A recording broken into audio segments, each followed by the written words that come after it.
Hello friends, welcome to our YouTube channel. आज हम आपके लिए एक नया चाइनीज ड्रामा लेकर आए हैं, लेकिन उसे शुरू करने से पहले हमारे चैनल को सब्सक्राइब कर ले और वीडियो को लाइक करना मत भूलिएगा। ड्रामा की स्टार्टिंग में हम अपनी फीमेल लीड टुआन बाओ को देखते हैं, जो अपने कॉलेज की ग्रेजुएशन सेरेमनी में स्टेज पर खड़ी होती है। तभी एक और लड़की उसके पास आती है और उसे बुरा भला कहने लग जाती है और कहती है कि तुम्हें शर्म नहीं आती कि तुमने किसी और का बॉयफ्रेंड चुरा लिया। मैं तो तुम्हें अच्छा सबक सिखाऊंगी। और वो उसके ऊपर पानी फेंक देती है। तभी तुआन बाओ का पैर पीछे लगे बिजली के सॉकेट पर पड़ जाता है, जिससे उसे शॉक लग जाता है और वो वही बेहोश होकर गिर जाती है। उसके बाद वो एक और दुनिया में पहुंच जाती है, जहां उसे कॉन्ग्रेचुलेशन कहा जाता है और बताया जाता है कि अब उसे एक नई नॉवल में भेजा जा रहा है, जहां पर वो फीमेल लीड है।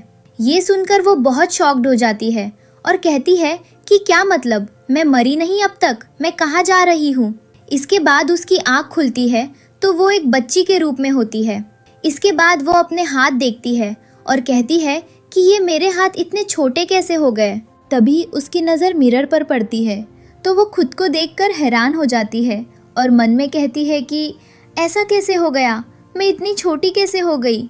तभी सर्वेंट उसे मारने के लिए उसके पीछे आती है और सर्वेंट उसे कहती है कि तुम्हारी हिम्मत कैसे हुई भागने की। उसके हाथ में एक बड़ा हंटर होता है और वो उसे मारने ही लगती है कि वो वहाँ से भाग जाती है। भागते हुए वो हमारे मेल लीड यू को देखती है, जो तुआन बाओ का डैड भी था, लेकिन पता नहीं क्यों उसे बिल्कुल भी पसंद नहीं करता था। तुआन बाओ उसे कहती है कि आप तो बहुत हैंडसम हो। यू उसकी तरफ देखता है। तभी उसकी नज़र कपकेक्स पर पड़ती है तो वो यू से कहती है कि क्या मैं इसमें से एक खा सकती हूँ। यू कहता है कि तुम्हें ये खाना है। वो कहती है हाँ। तभी वो एक कपकेक उठाता है और उसे देने लगता है, लेकिन जैसे ही वो उसे पकड़ने लगती है तो वो उसे नीचे फेंक देता है और वहाँ से चला जाता है। उसके जाने के बाद वो कपकेक खाने लग जाती है। यहाँ हमें पता चलता है कि वो बच्ची सिर्फ 5 साल की थी। इसके बाद यू वहाँ से चला जाता है और अपने असिस्टेंट को कहता है कि मुझे इस बच्ची और उसकी नैनी के बारे में सारी इन्फॉर्मेशन चाहिए, जल्दी से जल्दी। असिस्टेंट सोचने लग जाता है कि सडनली सर को ऐसा क्या हो गया है जो वे इस बच्ची में इतने ज़्यादा इंटरेस्टेड है। वैसे ये है कौन। दूसरी तरफ हम तुआन बाओ को देखते हैं, जो बाथरूम में जाकर दरवाज़ा लॉक कर लेती है और फिर खुद को गौर से देखने लगती है और कहती है कि मेरी शक्ल बिल्कुल यू जैसी ही लगती है, क्या मैं उसकी रियल डॉटर हूँ। तभी सिस्टम उसे बताता है कि हाँ, वो उसकी बायोलॉजिकल डॉटर है, लेकिन वो उसे बिल्कुल पसंद नहीं करता और सारे सर्वेंट हाथ में बड़ा सा चाकू लेकर उसे बाहर निकलने को कहते हैं और कहते हैं कि आज मैं तुम्हें नहीं छोड़ूंगी, क्योंकि तुम उसकी बेटी हो जिससे मुझे बहुत नफरत है और मैं तुम्हें चैन से जीने नहीं दूंगी। इसके बाद वो जोर से दरवाजे पर पैर मारती है तो उसका पैर दरवाजे में फंस जाता है और इस मौके का फायदा उठाकर तुआन बाओ वहां से भाग जाती है। इसके बाद हम यू को देखते हैं, जिसका सिस्टर पूछती है कि आप कहाँ जा रहे हैं। वो कहता है कि मैं अपनी प्यारी डॉटर को देखने जा रहा हूँ और वो वहां से चला जाता है। उसी समय हम तुआन बाओ को देखते हैं, जो सर्वेंट से डरकर भागकर एक जगह छुप जाती है। तभी वहाँ यू आ जाता है और उसे देखकर वो बहुत खुश हो जाती है। यू उससे पूछता है कि तुम यहाँ क्या कर रही हो। वो कहती है कि मैं मॉम के साथ गेम खेल रही हूँ। यू कहता है कि तुम्हारी मॉम कौन है। तुआन बाओ कहती है कि वही जो मुझे हमेशा मारती रहती है। वो अपने हाथ और बाजू के निशान दिखाती है और कहती है कि थोड़ा सा दर्द होता है, लेकिन कोई बात नहीं। मॉम कहती है कि ये गेम है। तभी सर्वेंट बड़ा सा चाकू लेकर आ जाती है और उसे कहती है कि यू लिटिल ब्रैट, कब तक तुम मुझसे छुपोगी, आज तो मैं तुम्हें छोड़ूंगी नहीं। वो उसे मारने जाती है, लेकिन तभी उसकी नज़र यू पर पड़ती है तो वो रुक जाती है। यू उससे कहता है कि तुम्हारी हिम्मत कैसे हुई इसे हर्ट करने की। वो अपने गार्ड्स को बोलकर उसे पकड़वा लेता है। वो औरत यू को बुरा भला कहने लग जाती है और यहाँ पता चलता है कि उस औरत का सब कुछ जी फैमिली की वजह से ख़त्म हो गया था और इसी वजह से वो बदला लेने आई थी। गुस्से में वो यू को बास्टर्ड कहकर बुलाती है। असिस्टेंट गार्ड्स को इशारा करता है और वे उसे वहाँ से ले जाते हैं। तभी तुआन बाओ कहती है कि वाओ, ये तो बहुत अच्छी बात है। यू कहता है इसमें अच्छी बात क्या है। वो कहती है कि आप भी बास्टर्ड हो और मैं भी लिटिल बास्टर्ड, इसलिए हम दोनों सेम सेम। ये सुनकर वो मुस्कुराने लगता है और उसे थोड़ी देर के लिए उस पर बहुत प्यार आता है। फिर वो कहता है, हाँ तुमने सही कहा, हम सब बास्टर्ड है। नेक्स्ट सीन में वो उसके लिए एक नई नैनी जियांग को हायर करता है जो बहुत सुंदर और काइंड थी। इसके बाद वो उसके लिए सूप बनवाता है और तुआन बाओ शौक में सूप पी रही होती है। यहाँ से पता चलता है कि वो बहुत भूखी भी थी। उसे सूप पीता देखकर यू का भी मन करने लगता है और वो अपने लिए भी एक बोल मंगवाता है और पीता है तो उसे बहुत अच्छा लगता है। तभी उसकी नज़र तुआन बाओ के हाथ पर पड़े निशानों पर पड़ती है तो वो बहुत हैरान होता है कि एक छोटी सी बच्ची को इतनी बुरी तरह अब्यूज किया गया है। इसके बाद वो डॉक्टर को बुलाता है तो डॉक्टर बहुत शॉक्ड हो जाता है और कहता है कि ये क्या तरीका है, क्या कोई किसी बच्चे के साथ ऐसा करता है। और फिर यू को कहता है कि आप एक बच्चे का ध्यान नहीं रख पाए, कैसे आदमी हैं आप। तभी उसके सामने तुआन बाओ यू को ब्रदर कहकर बुलाती है तो वो एकदम चौंक जाता है और कहता है, क्या मतलब, ये आपकी बेटी नहीं है? लेकिन इसकी और आपकी शक्ल तो बिल्कुल सेम है, यहाँ तक कि आँख के नीचे का तिल भी बिल्कुल सेम है।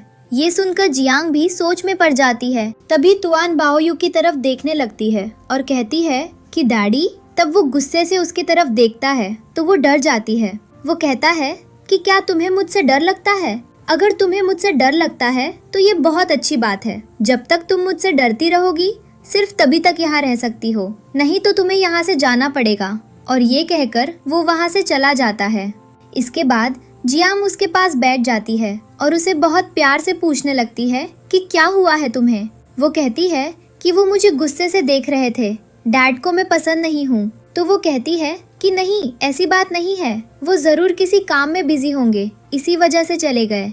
इसके बाद वो उसे क्या दे देती है और कहती है कि तुम इसी की तरह स्वीट हो, तुम्हारा नाम क्या है? और फिर उससे बातें करने लगती है। इसके बाद तुआन बाओ वो कैंडी लेकर यू के असिस्टेंट के पास जाती है और उससे कहती है कि थैंक यू सो मच कि आप मुझे वापस लेकर आए, और उसे वो कैंडी देती है। तो वो उसे वो कैंडी वापस कर देता है और कहता है कि नहीं, मुझे नहीं चाहिए, मुझे ये पसंद नहीं है। तुआन बाओ कहती है कि नहीं, आप खाइए, ये बहुत अच्छी होती है, बहुत स्वीट और सॉफ्ट होती है, आपको बहुत अच्छी लगेगी। और ज़बरदस्ती उसके हाथ में पकड़ा देती है। तो वो अपनी पॉकेट से एक स्मार्ट पोस्ट निकालता है और उसे देता है और कहता है कि ये मेरी तरफ से तुम्हारे लिए गिफ्ट है, अगर तुम्हें कभी भी कोई भी परेशान करे तो तुम मुझे बताना। ये सुनकर वो खुश हो जाती है और कहती है कि ठीक है। वो वहाँ से चला जाता है। दूसरी तरफ यू ने शाम से कुछ भी नहीं खाया होता है, इसलिए जियांग उसके लिए सूप लेकर आती है। तभी एक सर्वेंट कहती है कि सर ने कल से कुछ नहीं खाया, वो अभी कुछ नहीं खाएंगे, बल्कि तुम्हें डांट पड़ेगी। तो जियांग कहती है कि मैं देख लूँगी। जिसके बाद वो उसके पास जाती है और उससे कहती है कि ये अभी पी ले। तो बॉस कहते हैं कि नहीं, मुझे नहीं पीना, इसे यहाँ से ले जाओ और तुम भी यहाँ से चली जाओ। वो कहती है कि मुझे आपसे कुछ बात करनी है। इसके बाद वो तुआन बाओ के बारे में बात करने लगती है और कहती है कि क्या वो आपकी बायोलॉजिकल डॉटर है? तो वो कहता है कि नहीं, मुझे नहीं पता कि वो किसकी बेटी है। वो कहती है कि लेकिन मैंने उसे कल आपको डैड कहकर बुलाते हुए सुना। यू गुस्सा हो जाता है और कहता है कि तुम्हारी इतनी हिम्मत, तुम होती कौन हो मुझे ये सब बोलने वाली, तुम कैसी हो? लेकिन वो बिल्कुल आपकी तरह ही दिखती है, कोई भी उसे सिर्फ देखकर ही बता सकता है कि वो आपकी बेटी है। वो कहती है कि आपको उसे ऐसे इग्नोर नहीं करना चाहिए, उसे थोड़ा टाइम देना चाहिए।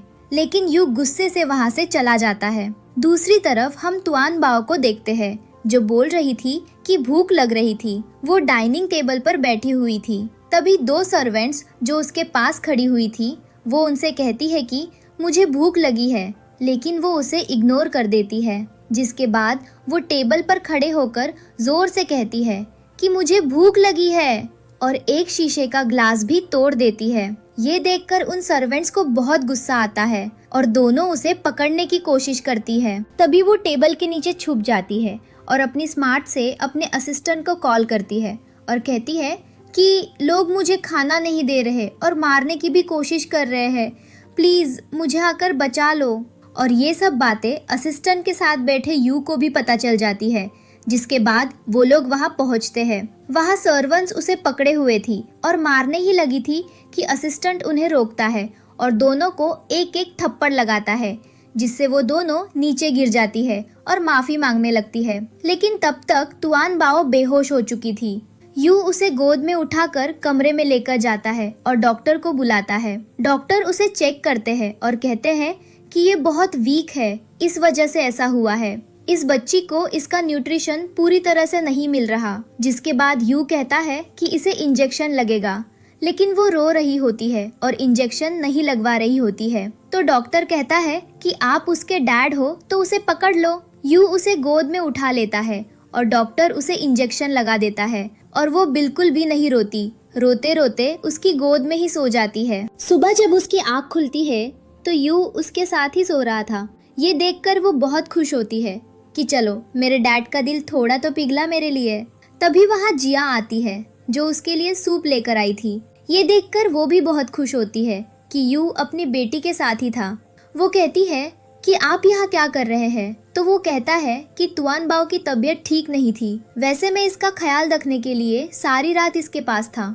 जिसके बाद वो उसे बुलाता है और तुआन बाओ के लिए बहुत सारे गिफ्ट्स मंगवाता है, जो देखकर वो हैरान हो जाती है। इनमें बहुत सारे एक्सपेंसिव कपड़े, जूते, ज्वेलरी और भी बहुत कुछ था। ये सब देखकर वो बहुत ज्यादा खुश हो जाती है। नेक्स्ट सीन में यू अपने असिस्टेंट को देखता है जो तुआन बाओ के साथ बहुत ज्यादा खेल रहा था और बहुत खुश था और वो दोनों बहुत ज्यादा खुश थे। तभी तुआन बाओ उससे कहती है कि क्या आप बहुत अच्छे हैं क्या? मेरे डैड बन सकते हैं। और ये बात सुनकर यू को बहुत गुस्सा आता है और जलसी होती है, लेकिन वो कुछ नहीं कहता। इसके बाद वो बाथरूम जाती है और वहाँ उसे पता चलता है कि जी फैमिली की एक और अडॉप्टी डॉटर है जो यहाँ आने वाली है और उसकी नैनी असल में उसी की बायोलॉजिकल डॉटर है। इसलिए उसकी नैनी की वजह से तुआन बाओ को बहुत ज़्यादा प्रॉब्लम्स फेस करनी पड़ सकती है। जिसके बाद टैंग टैंग और उसकी नैनी की एंट्री होती है और तुआन बाओ लोग चुप करके देख रही होती है। लेकिन जैसे ही उसकी नैनी की नज़र तुआन बाओ पर पड़ती है तो वो उसे कोई चोर समझती है और उसका हाथ पकड़ लेती है और कहती है कि तुम यहाँ क्या कर रही हो? क्या तुम यहाँ कुछ चुराने आई हो? तो वो उससे अपना हाथ छुड़ाती है और कहती है कि नहीं, मैं चोर नहीं हूँ, और गुस्से से उसे देखती है। तभी उसे तुआन बाओ के चेहरे में बिल्कुल सेम टू सेम यू का फेस दिखने लगता है, जो देखकर वो थोड़ी घबरा जाती है और मन में कहती है कि कहीं ये उसकी बायोलॉजिकल डॉटर तो नहीं। लेकिन फिर वो मन में कहती है कि नहीं, ऐसा नहीं हो सकता। फिर वो उसे अपना लगेज देती है और कहती है कि ये उठाओ और ऊपर छोड़ कर आओ। तुआन बाओ कहती है कि क्या तुम्हारे हाथ नहीं है? तुम खुद रखाओ, मैं क्यों रख कर आऊँ? ये सुनकर उसे बहुत ज़्यादा गुस्सा आता है और वो नैनी तुआन बाओ के मुंह पर एक जोर का थप्पड़ मारती है, जिससे वो नीचे गिर जाती है और उसके मुंह से खून निकलने लगता है।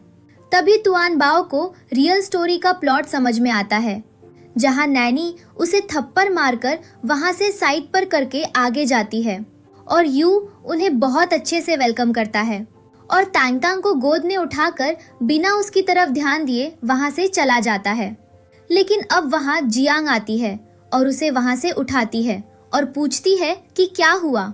जिसके बाद तुआन बाओ जानबूझकर इनोसेंट बनने की एक्टिंग करती है और भी ज्यादा, जो देखकर उसे बहुत ज्यादा गुस्सा आता है और वो उस नैनी को एक थप्पड़ मारती है और कहती है कि तुम्हें पता है ये कौन है? ये जी फैमिली की सिर्फ एक ही बेटी है और तुमने इसे मारकर बिल्कुल भी अच्छा नहीं किया। वो उसे लेकर वहां से चली जाती है। जिसके बाद नैनी टैंग टैंग को समझाने लगती है और कहती है कि अब तुम्हारा कॉम्पिटिटर इधर आ चुका है, तो तुम्हें सबका दिल जीतना होगा ताकि सब लोग तुम्हें प्यार करें और उसकी तरफ कोई देखे तक नहीं। जिसके बाद सर्वेंट्स टैंग टैंग को उसका रूम दिखा देते हैं और वहां से चले जाते हैं। जिसके बाद उसकी नैनी को भी सर्वेंट वहां से ले जाते हैं ताकि उसके मुंह पर जो निशान पड़ा था उस पर दवाई लगा सके। दूसरी तरफ सब लोग तुआन बाओ के लिए बहुत ज़्यादा परेशान हो रहे होते हैं क्योंकि उसके मुंह से खून निकल रहा था और वो इंजोर हो गई थी। इधर टैंग टैंग सर्वेंट को अपनी तरफ करने की कोशिश कर रही होती है और उन्हें कैंडी देने की कोशिश करती है, लेकिन वे उसकी तरफ बिल्कुल भी ध्यान नहीं देती और वो सब सिर्फ तुआन बाओ की चिंता में लगे होते हैं और उसी की केयर कर रहे होते हैं। ये देखकर उसे बहुत ज़्यादा बुरा लगता है, लेकिन वो कुछ कहती नहीं। जिसके बाद वो यू के असिस्टेंट को रोकती है और कहती है कि प्लीज़ मुझे अंकल से मिलवाने ले जाओ। तो वो भी जल्दी में होता है क्योंकि वो तुआन बाओ के पास जा रहा होता है। तो वो कहता है कि मैं तुम्हें बाद में तुम्हारे अंकल से मिलवाने लेकर जाऊंगा, क्योंकि अभी तो मैं तुआन बाओ के पास जा रहा हूँ क्योंकि वो इंजर्ड हो गई है। इसके बाद वो बहुत दुखी सी होकर बैठ जाती है। इधर हम यू को देखते हैं जो कुछ काम कर रहा होता है। तभी वह सामने से जियांग आती है जिसके हाथ में कुछ दवाइयाँ और बैंडेज का सामान था। उसे देखकर वो उसे रोकता है और कहता है कि कहाँ जा रही हो, तुम्हें किसे चोट लगी है। तो वो उसे बताती है कि टांग टांग की नैनी ने उसे मारा है जिसकी वजह से वो घायल हो गई है। वो कहती है कि मैं उसकी बैंडेज करने जा रही हूँ। वो बिल्कुल भी ठीक से जवाब नहीं देती। तब वो कहता है अच्छा रुको, मुझे सही से बताओ टांग टांग कब आई, कैसे तुआन बाओ को चोट लगी। तो वो बहुत एटीट्यूड के साथ कहती है कि अभी मेरे पास समय नहीं है, मेरे बहुत सारे काम हैं और भी करने के लिए, और वहाँ से चली जाती है। वो कहता है ये एटीट्यूड किस बात का दिखा रही है, मुझे समझ में नहीं आता, मैं मास्टर हूँ या ये लोग। इसके बाद वो अपने असिस्टेंट को देखता है जो भगा से जा रहा था। तो वो कहता है कि आज बहुत सारे काम हैं और आज एक मीटिंग भी है, लेकिन वो उसकी बात को इग्नोर करता है और कहता है कि अभी मेरे पास इन सब बातों के लिए बिल्कुल भी समय नहीं है, मैं तुआन बाओ को देखने जा रहा हूँ क्योंकि वो घायल हुई है, और वहाँ से चला जाता है। वो एकदम हैरान रह जाता है और कहता है कि ये क्या हो रहा है, इस घर का मास्टर मैं हूँ या ये लोग। तब वो एक और सर्वन की तरफ देखता है, लेकिन वो भी उसे देखकर भाग जाती है ताकि वो उसे कोई काम न बोल दे, और वो बेचार अपना सारा मुंह लेकर बैठ जाता है। इधर हम तुआन बाओ को देखते हैं जो अपने रूम में लेटी होती है। तभी उसके पास टैंग टैंग आती है। वो कहती है तुम यहाँ क्या कर रही हो। टैंग टैंग कहती है कि मैं अपनी आंटी की तरह से तुमसे माफ़ी मांगने आई हूँ, क्योंकि इस घर में सबको सिर्फ तुम्हारी चिंता है कि तुम घायल हो गई हो। इस वजह से मैं तुमसे अब बोलने आई हूँ, कृपया मुझे माफ़ कर दो। तुआन बाओ कहती है कोई बात नहीं, मुझे बुरा नहीं लगा, और वहाँ से चली जाती है। इसके बाद सिस्टम उसे बताता है कि आज यू को किसी की ग्रेवयार्ड पर जाना है और वहाँ उस पर अटैक होगा। उसका असिस्टेंट भी उसके साथ नहीं गया, सिर्फ कुछ बॉडीगार्ड्स को लेकर वहाँ गया है। ये बात सुनकर वो बहुत ज़्यादा परेशान हो जाती है और कहती है कि मुझे उन्हें बचाना होगा। वो अपने रूम से चली जाती है और बिना किसी को बताए उनके पीछे चली जाती है। इधर यू ग्रेवयार्ड पे खड़ा होता है। तभी उसकी सामने झाड़ियों में से तुआन बाओ निकलकर उसके सामने खड़ी हो जाती है और कहता है तुम यहाँ कैसे। तभी वो उसके लिप्स के पास लगी चोट को देखता है और कहता है ये कैसे लगी।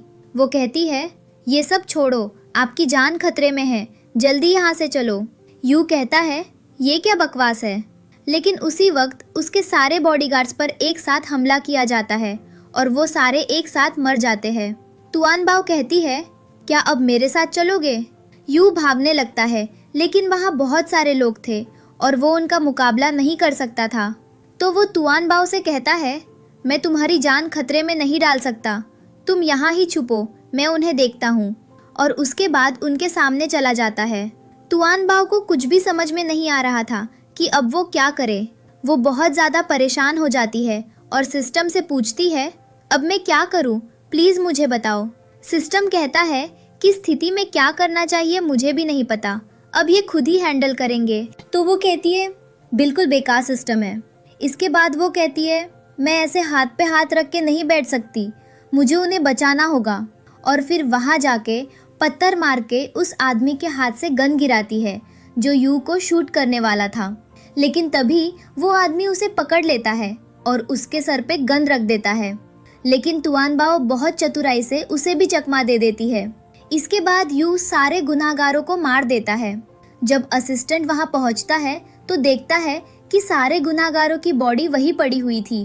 वो बहुत हैरान होता है और कहता है अकेले ने कैसे सबका मुकाबला कर लिया। और तब वहाँ यू तुआन बाओ को गोद में उठाकर आता है। दोनों ही बहुत ज्यादा घायल हुए थे। तुआन बाओ की आँख खुलती है और वो घर में अपने बेड पर होती है।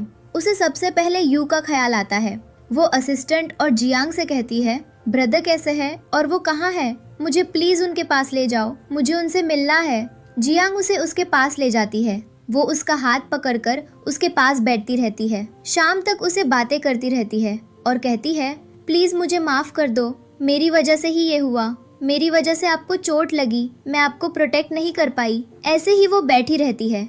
सुबह से शाम हो जाती है। तभी असिस्टेंट जियांग से कहता है, काफी देर हो चुकी है, तुआन बाओ खुद भी बहुत घायल है, ऐसे ना हो कि उसकी तबीयत खराब हो जाए, सुबह से उसने कुछ खाया भी नहीं है। तब वो कहती है, चलो मेरे साथ, मैं तुम्हें तुम्हारी फेवरेट मैंगो आइसक्रीम खिलाती हूँ। वो कहती है, नहीं मुझे नहीं, जब तक ब्रदर ठीक नहीं होंगे मुझे कुछ भी नहीं खाना, ये समय सेलिब्रेट करने का नहीं है। तो वो कहती है, कोई बात नहीं, मेरे साथ चलो और लेकर आ जाओ, जब ब्रदर जागेंगे तो तुम उन्हें भी खिलाना। वो कहती है, ठीक है, और वहाँ से चली जाती है। जैसे ही वो वहाँ से जाती है, टैंग टैंग आ जाती है। उसी समय यू को होश आता है। वो उसे देखकर कहता है, क्या तुम मेरी सेवा कर रही थी जब मैं बेहोश था? तुम मेरे पास ही रही। टैंग टैंग कुछ कहने लगती है, तभी उसकी नैनी कहती है, हाँ ये आपके पास ही थी, आपको पता है सुबह से ब्रेकफास्ट तक कुछ नहीं किया।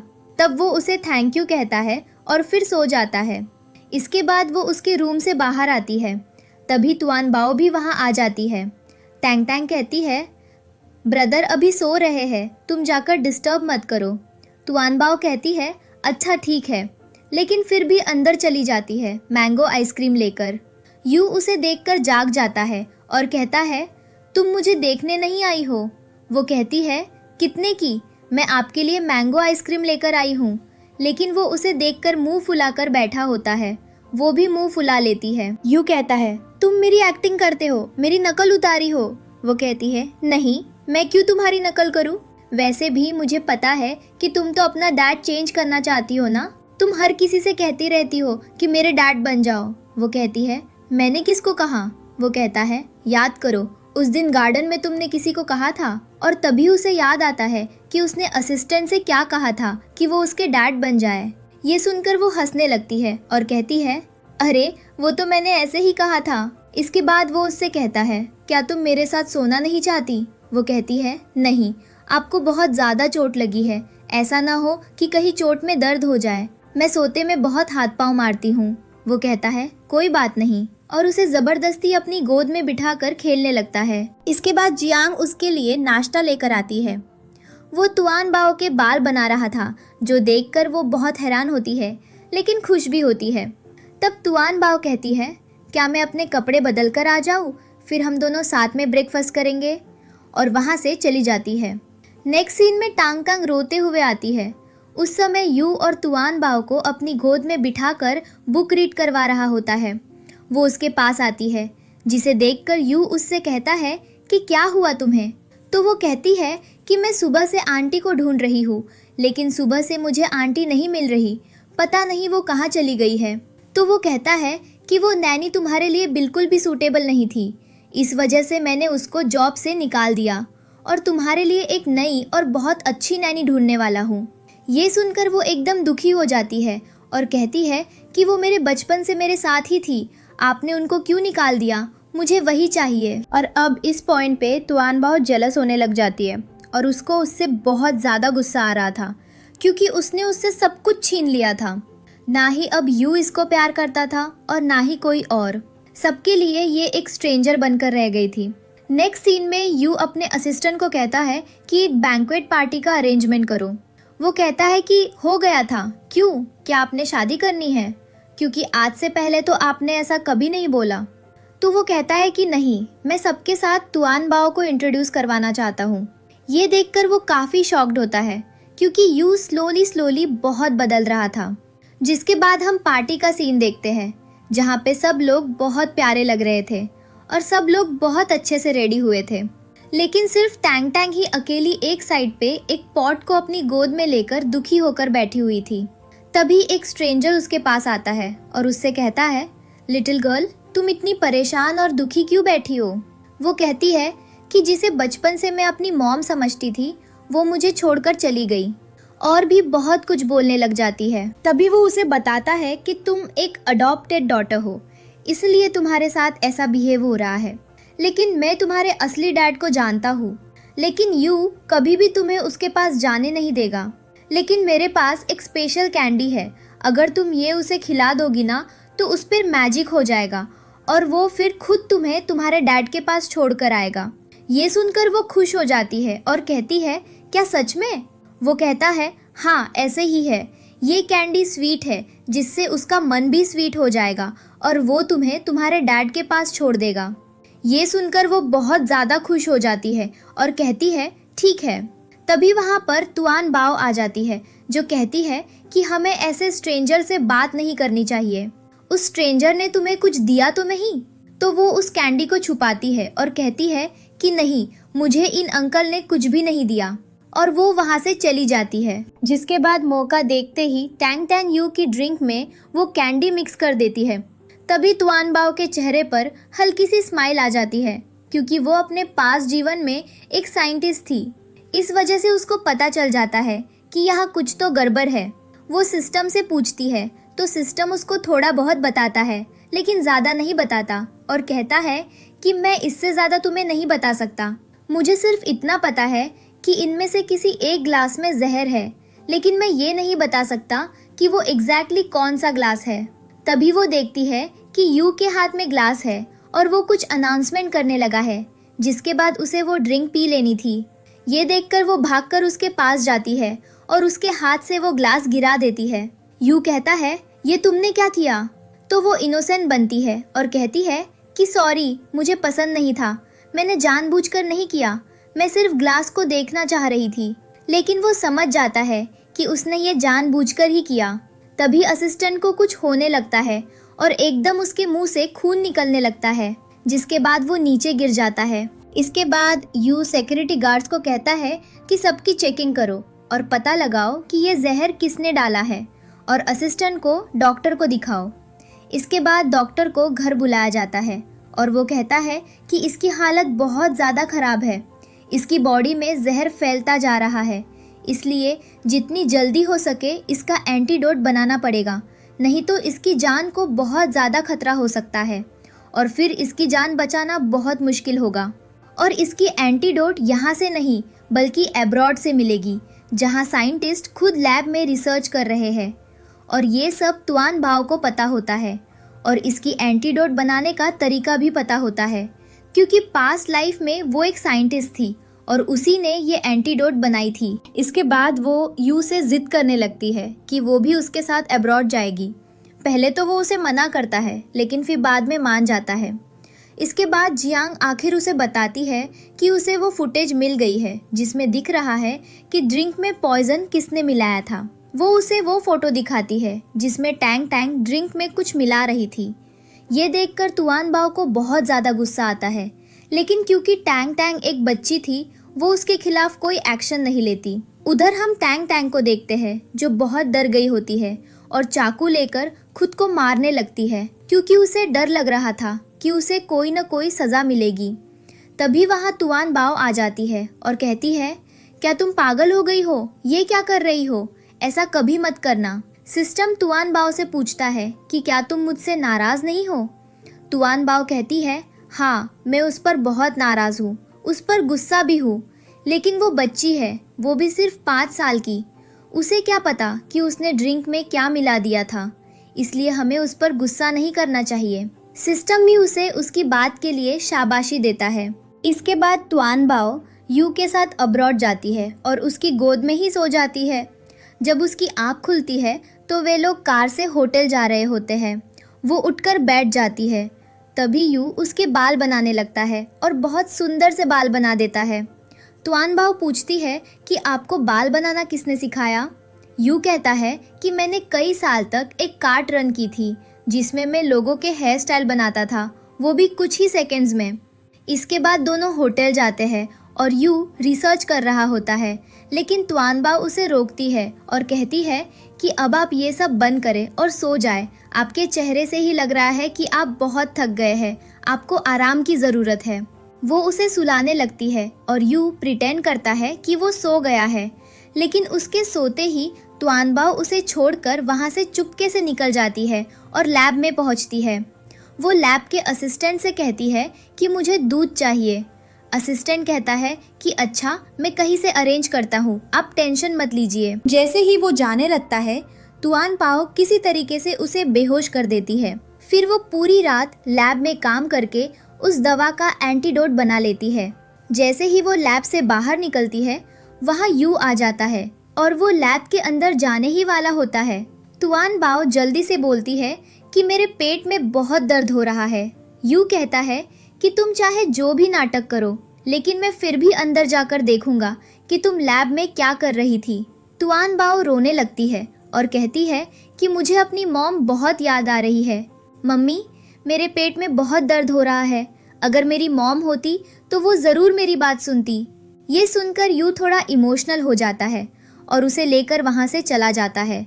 वो यू की गोद में सिर रखकर लेट जाती है और कहती है, क्या आप मुझसे वादा करेंगे कि आप मुझे छोड़कर कहीं भी नहीं जाएंगे? यू कहता है, ठीक है, प्रॉमिस, मैं कहीं नहीं जाऊंगा, तुम सो जाओ। वो सो जाती है। यू मन ही मन कहता है, क्या तुम भूल रही हो बेटा कि मैं तुम्हारा ही बाप हूँ? उसने वहाँ एक हिडन कैमरा भी लगाया हुआ था। वो कैमरा चेक करके फुटेज देखता है और उसमें वो सब देख लेता है, कैसे उस छोटी सी बच्ची ने एक बड़े आदमी को बेहोश किया और फिर पूरी रात लैब में काम करके एंटीडोट बना डाला।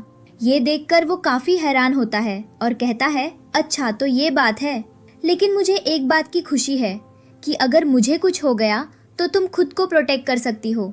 लेकिन ये डबल पर्सनालिटी कैसे? और वो सोच में पड़ जाता है। अगले सीन में वे दोनों बाहर जाते हैं। तभी साइंटिस्ट भागता हुआ उसके पास आता है और बताने लगता है कि कल शायद लैब में कोई घोस्ट आया था जिसने मुझे बेहोश कर दिया और पॉइजन का एंटीडोट भी बना दिया। मैं बहुत हैरान हूँ कि ऐसा कैसे हो गया। यू कोई रिएक्ट नहीं करता और ऐसे प्रिटेंड करता है कि कुछ हुआ ही नहीं। वो कहता है कि ये तो बहुत अच्छी बात है, जल्दी से असिस्टेंट को वो एंटीडोट दे दो। असिस्टेंट को जब दवाई इंजेक्ट की जाती है तो वो अचानक मुंह से खून निकालने लगता है और फिर ठीक हो जाता है। यानी उसके अंदर जितना जहर था वो सब खून के साथ बाहर आ जाता है। इसके बाद असिस्टेंट बिल्कुल ठीक हो जाता है। इधर तुआन बाओ वहाँ खेल रही होती है। तभी वो कुछ लोगों को देखती है जो वहाँ के सीसीटीवी फुटेज और कैमरास की सर्विस कर रहे थे। उनमें से एक आदमी कहता है कि वहाँ एक हिडन कैमरा भी लगा हुआ है जो बिल्कुल ठीक से काम कर रहा है। ये सुनकर तुआन बाओ शॉक हो जाती है और अपने मन में कहती है कि इसका मतलब डैड ने वो सब कुछ देख लिया होगा और उन्हें पहले से ही सब पता होगा, लेकिन वो मेरे साथ नाटक कर रहे हैं। फिर वो सोचती है कि कहीं डैड मुझे वापस उस गांव में तो नहीं भेजना चाहते, मैं वहाँ वापस नहीं जाऊंगी। तभी यू उसके पास आता है और पूछता है कि तुम क्या सोच रही हो, लेकिन वो कुछ नहीं बताती। इसके बाद दोनों अब्रॉड से वापस आ जाते हैं। वापस आने के बाद टैंग टैंग यू से माफ़ी मांगती है। यू कहता है कि कोई बात नहीं, लेकिन अगली बार ध्यान रखना कि तुम किसी स्ट्रेंजर की बातों में आकर किसी अपने को नुकसान ना पहुंचा दो। तंगतांग कहती है, ठीक है। इसके बाद वो तुआन बाओ को एक बर्थडे कार्ड दिखाती है और कहती है कि देखो, मेरे फ्रेंड ने मुझे बर्थडे पर इनवाइट किया है, लेकिन डैड उन लोगों को पसंद नहीं करते। तुआन बाओ कहती है, ठीक है, मैं तुम्हारे लिए परमिशन ले लूँगी, लेकिन फिर क्या तुम मुझे भी साथ ले जाओगी? तंगतांग कहती है, हाँ ठीक है। फिर दोनों यू के पास जाकर परमिशन लेते हैं और वो भी मान जाता है। ये सुनकर दोनों बहुत खुश हो जाती है। इसके बाद हम उसी आदमी को देखते हैं जिसने तंगतांग को पॉइजन दिया था। यहाँ पता चलता है कि वो आदमी तुआन बाओ का भाई था पास्ट लाइफ में, और जिस लड़की की वजह से तुआन बाओ मरी थी वो जी फैमिली की ही बेटी थी। इसलिए अब वो आदमी यू से अपनी सिस्टर की मौत का बदला लेने आया था, लेकिन उसे ये नहीं पता था कि उसकी सिस्टर उसी फैमिली में दोबारा रिबॉर्न हुई है। इसके बाद हम पार्टी का सीन देखते हैं जहाँ यू तंगतांग और तुआन बाओ को लेकर जाता है। यू तुआन बाओ को ज़्यादा खाने से मना करता है क्योंकि उसके पेट में हर समय दर्द रहता था। उसी समय वहाँ गू और उसका बेटा भी आ जाते हैं जो तुआन बाओ और टैंग तांग को अपने साथ लेकर वहाँ से चले जाते हैं। जिसके बाद तुआन बाओ अपने डैड के बारे में उन दोनों से बातें कर रही होती है और तभी वो यू को नाम से बुलाती है। तो वो लड़का जिसका नाम जिमी था कहता है कि कोई अपने डैड को भी क्या नाम से बुलाता है? तो वो कहती है, हाँ मैं बुलाती हूँ। और ये सब बातें यू भी सुन रहा होता है। जिसके बाद थोड़ी देर बाद वो उसे अपने पास लेकर कहता है कि तुम मुझे डैड क्यों बोल रही हो, मुझे मेरा नाम से बुलाओ ना। तो वो मन में कहती है कि इसे कैसे पता चला, शायद उन्होंने सुन लिया, और कहती है ओ सॉरी डैड, वो तो मैं ऐसे ही बोल रही थी। जिसके बाद हम गू को देखते हैं जो उसके पास आता है और कहता है कि मुझे पता चला है कि आपके पास कोई सीक्रेट फार्मासिस्ट है, तो प्लीज़ आप उसे बोलकर मेरी मॉम के लिए एक दवाई तैयार करवा दें क्योंकि मुझे इसकी बहुत ज़रूरत है। तो यू सोच में पड़ जाता है क्योंकि वो अभी भी किसी के सामने अपनी बेटी का टैलेंट शो नहीं कराना चाहता था क्योंकि वो भी बहुत छोटी थी। जिसके बाद वो कहता है ठीक है, मैं इस बारे में सोचूंगा। नेक्स्ट सीन में वो तुआन बाओ को अपने साथ लेकर एक लैब में जाता है और कहता है कि आज से ये तुम्हारी है, तुम इसमें जो भी चाहो कर सकती हो। इस लैब में मेरे अलावा कोई भी नहीं आता।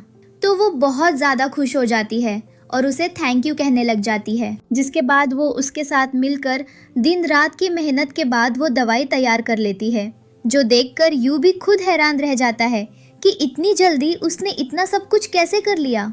जिसके बाद वो दवाई अपने असिस्टेंट को देता है।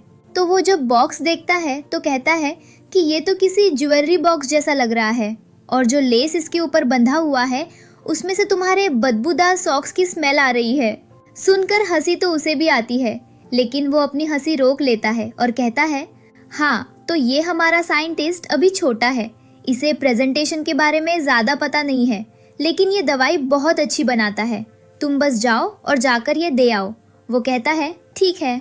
जिसके पास वो दवाई दे आता है और ग्यू की मॉम बिल्कुल ठीक भी हो जाती है क्योंकि उनके हालात बहुत ज़्यादा खराब थे। नेक्स्ट सीन में हम उस आदमी को देखते हैं जिसने टैंग टैंग को पॉइजन दिया था।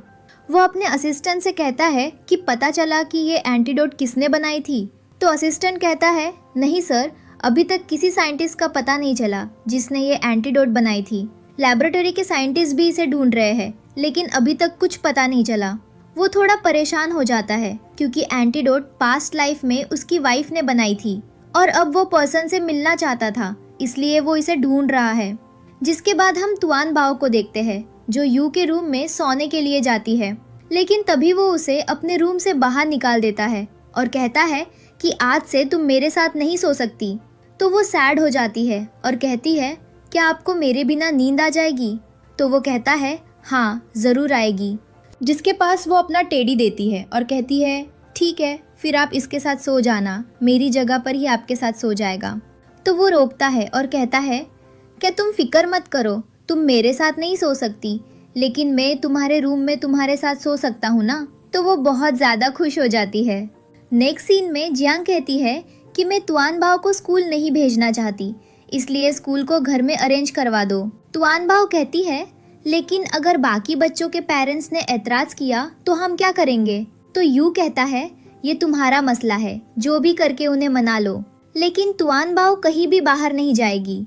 जिसके बाद वो लोग पूरा स्कूल घर में अरेंज करवा देते हैं उसके लिए, और उसे पढ़ाने वाला कोई और नहीं बल्कि वही किलर था जो बार बार तुआन बाओ को देख रहा था। तभी वो उसे एक कैंडी देती है। तो वो पूछता है मुझे एक बात बताओ, ये तुम्हारे कर्ली हेयर किस पर गए हैं? क्योंकि तुम्हारे डैड के हेयर तो स्ट्रेट है। जो सुनकर वो भी बहुत ज़्यादा क्यूरियस हो जाती है और अपने मन में कहती है हाँ ज़रूरी है, मेरे मॉम पर गए होंगे। जिसके पास वो यू के पास आती है और कहती है क्या मेरे बाल किस पे गए हैं?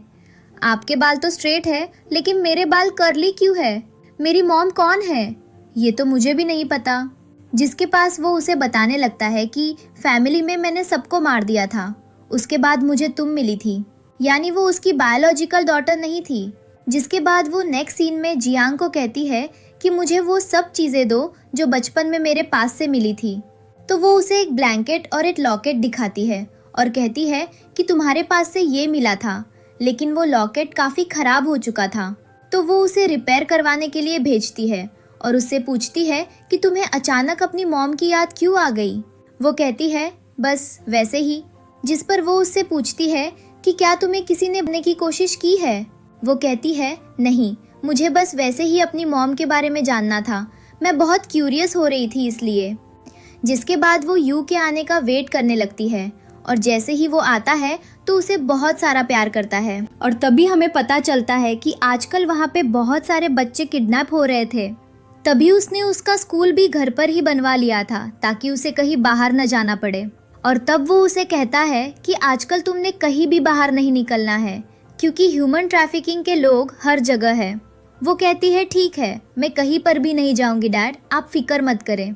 नेक्स्ट सीन में वो आदमी जिसका नाम चेन था वो अपने पास कुछ गुंडों को बुलवाता है और कहता है कि अब तुमने उस लड़की को उठाना है जिसकी आँख के नीचे एक मोल है। नेक्स्ट सीन में तुआन बाओ सोकर उठती है। तभी जियांग उसके पास आती है और उसे वो नेकलेस देती है और कहती है कि रिपेयर हो गया है। वो उसे लेकर बहुत ज़्यादा खुश होती है और कहती है थैंक यू, आपने मेरे लिए ये किया। जियांग कहती है कोई बात नहीं और वहाँ से चली जाती है। जिसके बाद वो नेकलेस को देखने लगती है जिस पर चेन लिखा हुआ था और अपनी टीचर के बारे में सोचने लग जाती है क्योंकि उनका नाम भी वही था। लेकिन उसे कुछ समझ नहीं आता तो वो सिस्टम से पूछती है और हर बार की तरह सिस्टम इस बार भी उसकी कोई खास मदद नहीं करता। जिसके बाद वो लॉकेट पहन लेती है। नेक्स्ट डे स्कूल में बैठी होती है। तभी बच्चे बाहर किसी के बारे में बात कर रहे होते हैं। ये सुनकर वो बहुत क्यूरियस होती है और कहती है कि मुझे भी बाहर जाना है। टैंग टैंग उसे मना करती है और कहती है कि डैड ने मना किया था ना बाहर जाने से, इसलिए तुम बाहर नहीं जा सकती। वो कहती है डैड को बताएगा कौन, डैड को पता भी नहीं चलेगा, मैं वापस आ जाऊंगी। और उसे पता है कि कैसे। वो उसके साथ चली जाती है। जिसके बाद वो जॉकर उसे भी अंदर भेज देता है एक कैंडी देकर। और तभी उसे पता चलता है कि उस कैंडी में ड्रग है जिसकी मदद से वो सारे बच्चों को बेहोश कर रहा है और फिर उनको लेकर किसी ऐसी जगह चला जाता है जहाँ से ह्यूमन ट्रैफिकिंग का काम शुरू होता है। जिसके बाद वो सारे बच्चों को जगाकर वहाँ से भेज देती है लेकिन खुद बेहोश होने का नाटक करती है और उनके अड्डे तक पहुँच जाती है जहाँ उसे एक बंदा देखता है और उसके गले से लॉकेट उतार लेता है और कहता है कि ये तो बहुत एक्सपेंसिव है, एंटीक लग रहा है, ये अच्छे दामों में बिक जाएगा। जिसके बाद वो उसे पिंजरे में बंद कर देते हैं लेकिन वो वहाँ मज़े से बैठकर चिप्स खा रही होती है। तभी एक पर्सन आता है और कहता है कि तुम रो क्यों नहीं रही, हमने तुम्हें कैद कर लिया है, तुम फिर भी हंस रही हो। और उसका पिंजरा खोलता है ताकि उसे रुला सके लेकिन वो उसे बेहोश कर देती है और मज़े से बाहर घूमने लगती है। दूसरी तरफ यू को पता चल जाता है कि वो घर पर नहीं है। वो उसे ढूंढने के लिए घर से निकल पड़ता है और उसे उसकी बहुत ज़्यादा फिक्र भी हो रही होती है क्योंकि ऐसा पहली बार हुआ था कि वो यू से इतनी दूर हो गई थी। दूसरी तरफ पूरी सिटी में कर्फ्यू लग जाता है और यू अपनी बेटी को ढूंढने के लिए सब कुछ करने को तैयार था।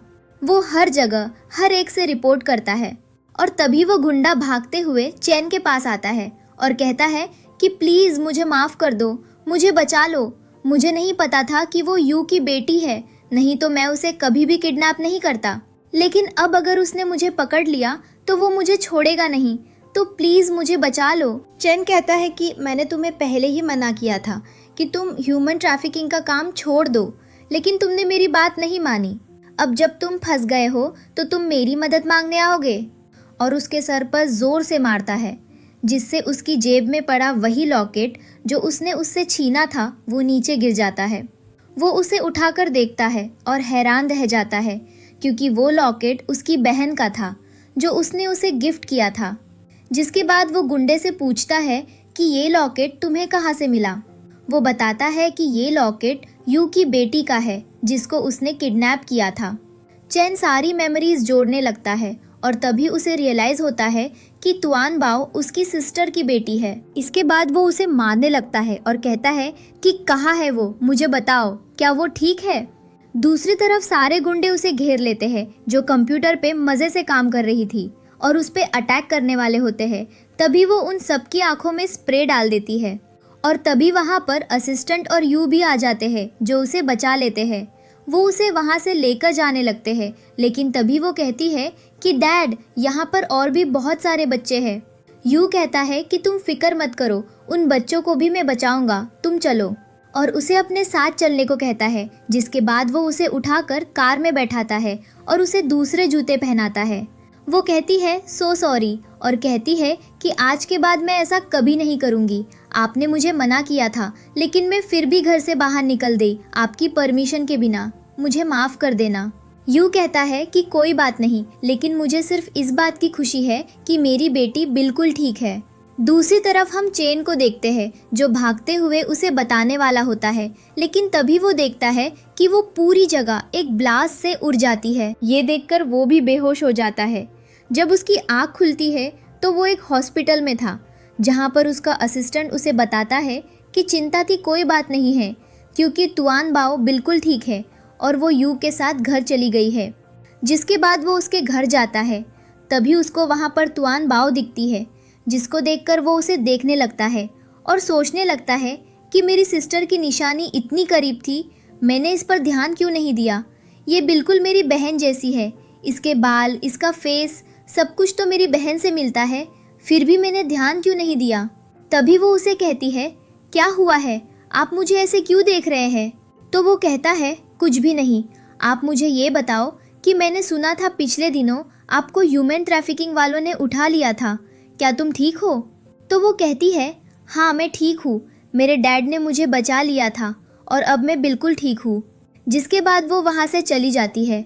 तभी वहाँ पर जियांग आ जाती है।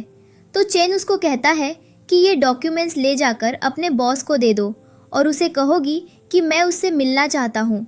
तो वो कहती है ठीक है। जिसके बाद वो अंदर आती है, जहाँ पे यू तुआन बाओ का फेवरेट पिलो सीने की कोशिश कर रहा होता है। तभी वो उसको कहती है कि सर इन डॉक्यूमेंट्स को देखना। तो वो कहता है, अभी मेरे पास टाइम नहीं है, मैं इम्पोर्टेंट काम कर रहा हूँ, तुम देख नहीं रही। तो वो कहती है, सर आप प्लीज़ इनको देख ले, ये बहुत ज़्यादा ज़रूरी है। जिसके बाद वो डॉक्यूमेंट्स को देखते हैं और एकदम हैरान रह जाता है, क्योंकि वो तुआन बाओ और चेन की सिस्टर की डीएनए रिपोर्ट थी, जिससे साफ पता चल रहा था कि वो उसकी बेटी है। जिसके बाद वो जियांग को कहता है कि जाओ उसको अंदर बुला कर लाओ। उसके बाद वो उसके पास जाती है और उसको बुलाती है कि सर आपको अंदर बुला रहे हैं। तो वो अंदर आता है और उसे बताने लगता है कि मैं तुआन बाओ का अंकल हूँ और मैं उसको यहाँ से वापस ले जाने आया हूँ। तो यू कहता है कि मैं मेरी बेटी को किसी को भी नहीं दूंगा, और वैसे भी मुझे ये मेरे डोर स्टेप पर मिली थी, मुझे नहीं पता कि कौन इसको मेरे घर के सामने डालकर चला गया। और यहाँ हमें दोबारा पता चलता है कि वो उसकी बायोलॉजिकल डॉटर तो थी, लेकिन उसे उसके बारे में बिल्कुल भी पता नहीं था, ना ही उसकी मॉम के बारे में। तभी चेन गुस्से से कहता है, क्या तुम्हें मेरी सिस्टर के बारे में याद नहीं, क्या तुम उसे भूल गए हो। और उसका नाम बताता है। ये देखकर हैरान हो जाता है कि यू को उसका नाम तक याद नहीं था। तभी यू उसे बताता है, तुम्हारी सिस्टर ने मुझे ड्रग किया था और उसके बाद वो पता नहीं कहाँ गायब हो गई। मैंने उसे ढूंढने की बहुत कोशिश की, लेकिन मुझे नहीं पता कि वो मेरे सामने क्यों नहीं आई।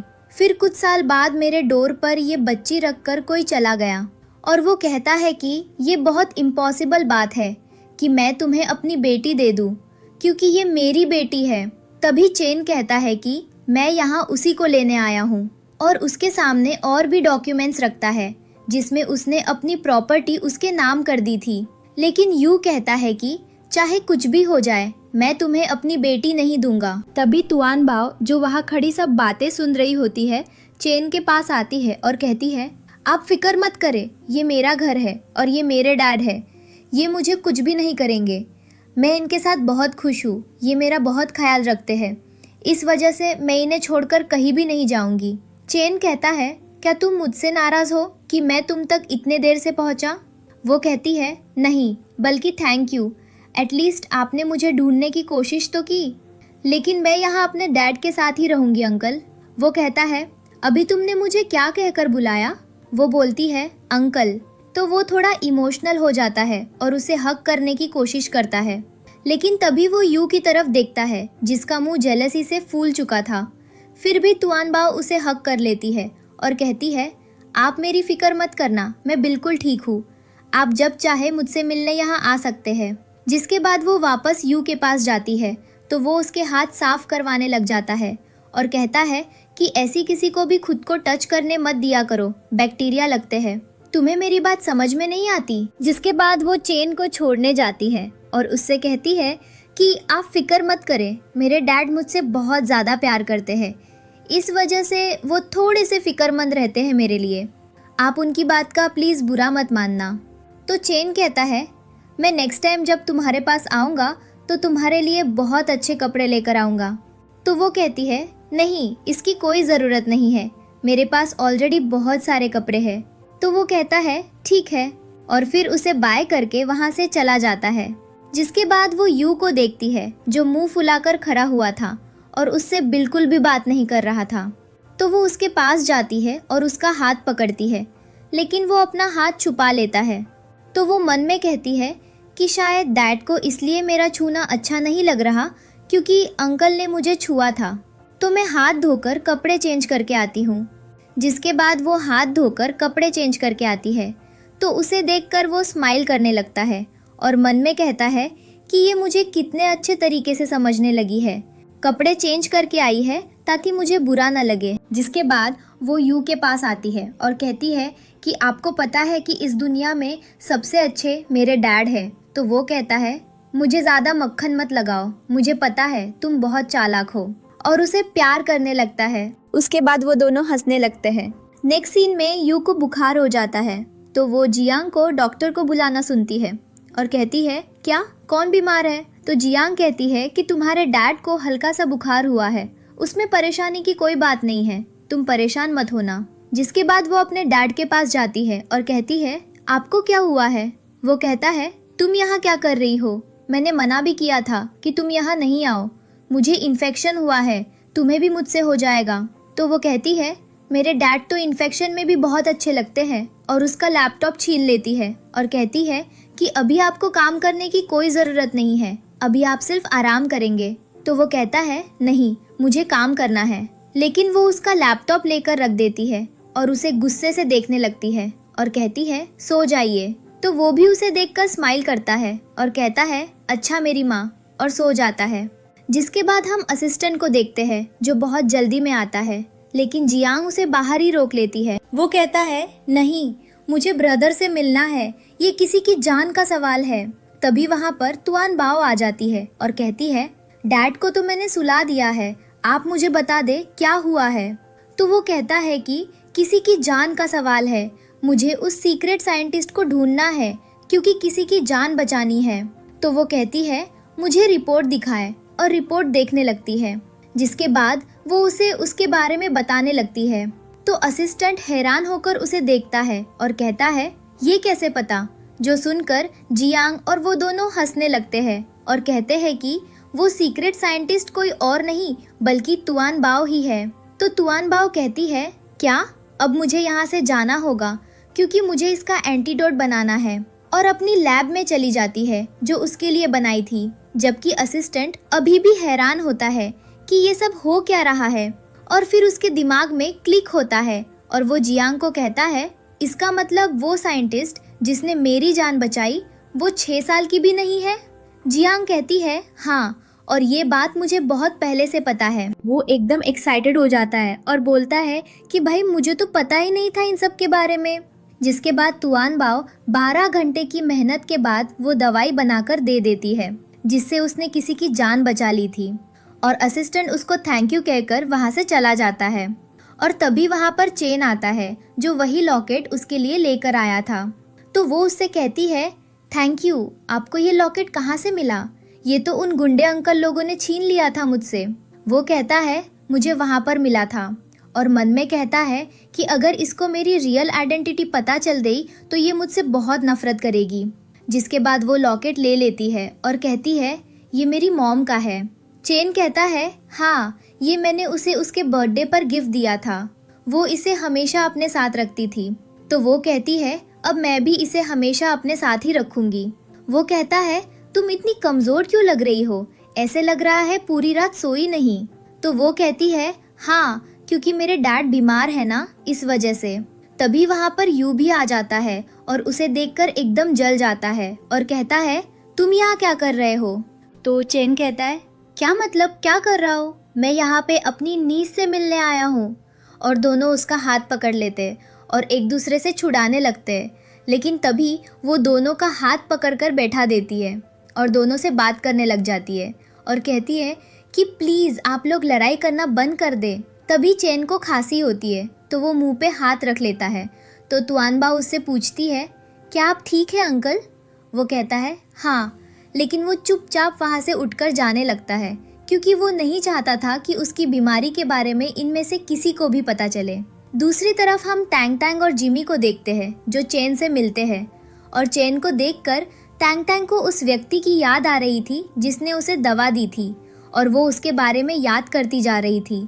उसे लग रहा था कि कुछ तो गड़बड़ है, लेकिन उसे ठीक से कुछ याद नहीं आ रहा था। जिसके बाद हम तुआन बाओ को देखते हैं जो टैंग टैंग को बताती है कि चेन उसका चाचा है।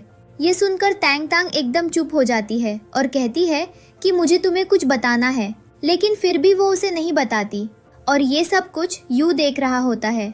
वो उसके पास आता है और कहता है कि तुम अभी तुआन बाओ को क्या बताने वाली थी। टैंग टैंग डर जाती है। यू कहता है कि डरने की कोई जरूरत नहीं, तुम अपने चाचा को बता सकती हो। मैं तुमसे वादा करता हूँ कि मैं तुम्हारा राज रखूंगा और तुम्हारा नाम किसी को नहीं बताऊंगा। तब वो उसे बता देती है और कहती है कि चैन बिल्कुल उसी व्यक्ति जैसा लगता है जिसने मुझे दवा दी थी।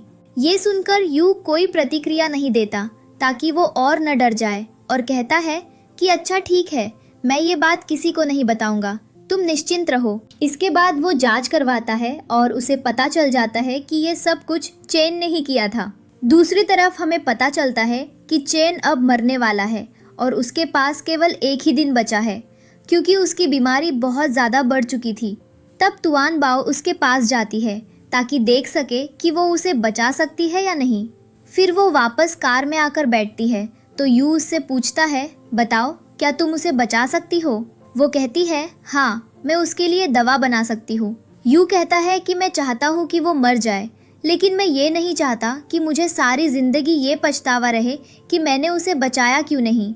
इसलिए मैं चाहता हूँ कि तुम मुझे उससे बचा लो। इसके बाद वो दवा तैयार करती है और उसे बचा लेती है। जब चेन की आँख खुलती है तो वो खुद से कहता है कि मैं नरक में हूँ या स्वर्ग में। यू कहता है, जो तुम समझ लो। चेन हैरान हो जाता है और कहता है कि मैं जिंदा हूँ। इसके बाद हमें पता चलता है कि पिछले जन्म में तुआन बाओ खरगोश पर प्रयोग करती थी और वो चेन ही था, इसलिए उसे उसके ज़्यादातर फॉर्मूले पता थे। ये सोचकर तुआन बाओ के मन में हंसी आ रही होती है, जबकि यू को ये सारी हरकतें बिल्कुल बेकार लग रही होती है और वो कहता है कि मुझे तुम पर बिल्कुल यकीन नहीं है।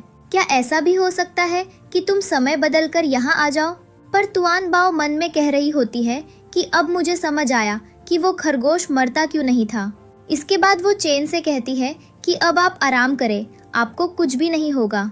और वो अपने पिता के साथ बाहर आ जाती है और बहुत खुश हो रही होती है और कहती है कि मेरे पिता इस दुनिया के सबसे अच्छे पिता है। इसके बाद दोनों कार में बैठते हैं और वो यू से कहती है, मुझे भुना हुआ खाना खाना है। यू कहता है, ठीक है, और फिर दोनों भुना हुआ खाना खाने के लिए चल पड़ते हैं। और इसके साथ ही हमारी स्टोरी एंड हो जाती है। Keep liking and sharing. Good bye.